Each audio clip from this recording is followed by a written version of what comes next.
I'd like to clarify that my testimony is that she does not have post-traumatic stress disorder. I did not say that she did not have some symptoms of being psychologically traumatized. What I'm saying is that it did not reach the threshold of a psychiatric disorder. Based on the way you have framed your question, my opinion is that if she were to be emotional whenever the topic of her sexual assault was mentioned, this is a very understandable, very normal reaction from a survivor of a sexual assault. A sexual assault is one of the most traumatic experiences that someone has gone through. It is a violation of their person. I would be very surprised if anyone can speak about their sexual assault plainly, carelessly, without emotion. I think that's even more abnormal than being emotional when talking about their sexual assault. So would you say that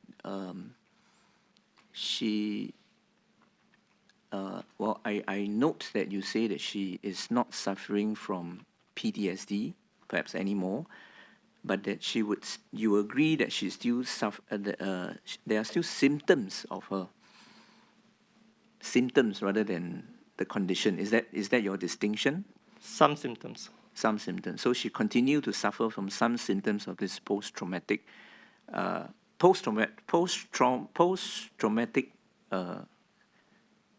symptoms, whichever way you call it. So you agree with that? If I may just give an analogy, if I can use an analogy, when a person goes for a major exam, a person may have anxiety, so they have the symptom of anxiety, you know.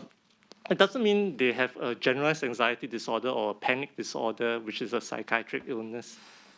Yeah. And each time they go for a high-stakes exam, they may still continue to have anxiety.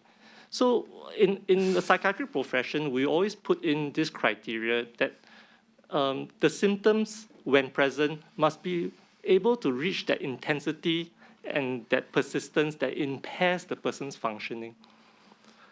So many people who have gone through traumatic experience, be it a sexual assault, a road traffic accident, a physical assault, domestic violence, they would continue to have some anxiety when they speak about a topic, or even they watch a news story about another person's trauma. These are all normal reactions, but it doesn't mean they are mentally incapacitated by their symptoms.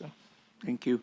So you're saying that some of these survivors of big traumatic events like sexual assault or serious accidents, they may always suffer symptoms whenever the memory of the trauma is evoked, and it can go on for many years. And they may not be exactly suffering from a PTSD disorder, so to speak. That is your evidence. My evidence is that they may suffer the symptoms, but it may not impair them.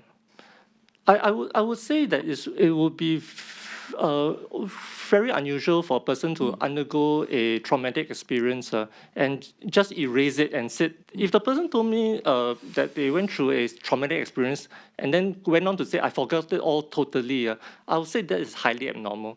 It's just a defense mechanism trying to perhaps compartmentalize or suppress that memory. But if a person talks about their traumatic experience, they are able to talk about it rationally, in a measured way, displaying some emotion about it, but of course, not too emotional. I think these are all very normal. I mean, it's normal human behavior to act in this way. So specifically, I think for Ms. Khan, even though some of these upsetting memories, she may feel upset by some of these things, it doesn't reach that threshold that would have impaired her judgment, impaired her decision-making capacity, or her reality testing even. She was of sound mind. Would it still be possible that when the trauma is brought up, it would have affected her judgment in such a way that she is capable of false memory creation, telling a lie? In specific. Is this a specific question? In specific. It's a specific question to applying to Ms. Khan. Okay. First of all, she doesn't suffer from dissociation. She may have said so, but I think she used the term in a layperson's capacity, not from a professional definition of what dissociation is. Okay. So my testimony is that she does not suffer from dissociation or traumatic dissociation for that matter. Okay. I do not think that even when she speaks or the topic of her sexual assault was mentioned, it affected her so severely that she lost her mental capacity.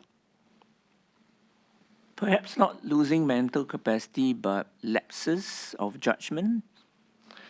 Telling a lie, for example? Could you exclude that definitively? Okay, so in the Handbook of the Mental Capacity Act, it is said that people can make bad judgments. And making bad judgments doesn't mean it is due to mental illness.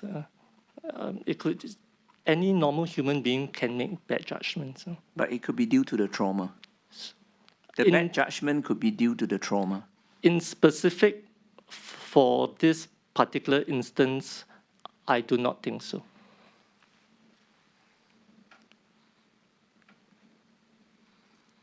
Did you ask her how did she arrive at her own admission that she suffers from dissociation? If I recall correctly, she said that her psychotherapist told her that she had dissociation. I had asked her what did she mean by dissociation, okay, and her reply made me believe that she didn't fully understand what dissociation was. And when she used that term, she did not have a deep understanding of what that term meant.